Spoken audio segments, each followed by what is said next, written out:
এখানে যারা প্রাণ দিয়েছে রমনার ঊর্ধ্বমুখী কৃষ্ণচূড়ার তলে, যেখানে আগুনের ফুলকির মতো এখানে ওখানে জ্বলছে অসংখ্য রক্তের ছাপ, সেখানে আমি কাঁদতে আসিনি। আজ আমি শোকে বিহ্বল নই,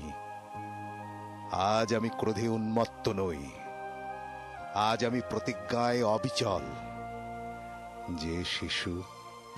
আর কোনোদিন তার পিতার কোলে ঝাঁপিয়ে পড়ার সুযোগ পাবে না, যে গৃহবধূ আর কোনো দিন তার স্বামীর প্রতীক্ষায় আঁচলে প্রদীপ ঠেকে দুয়ারে আর দাঁড়িয়ে থাকবে না, যে জননী খোকা এসেছে বলে উত্তাম আনন্দে সন্তানকে আর বুকে জড়িয়ে ধরতে পারবে না, যে তরুণ মাটির কোলে লুটিয়ে পড়ার আগে বারবার একটি প্রিয়তমার ছবি চোখে আনতে চেষ্টা করেছিল, সে অসংখ্য ভাই বোনের নামে, আমার হাজার বছরের ঐতিহ্যে লালিত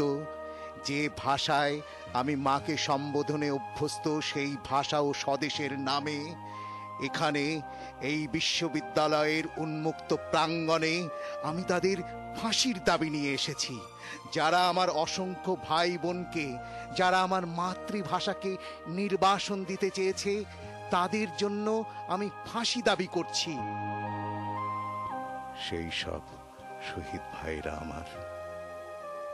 যেখানে তোমরা প্রাণ দিয়েছ,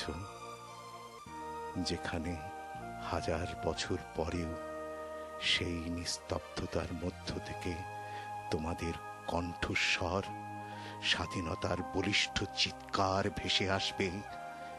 তোমাদের আশা অগ্নিশিখার মতো জ্বলবে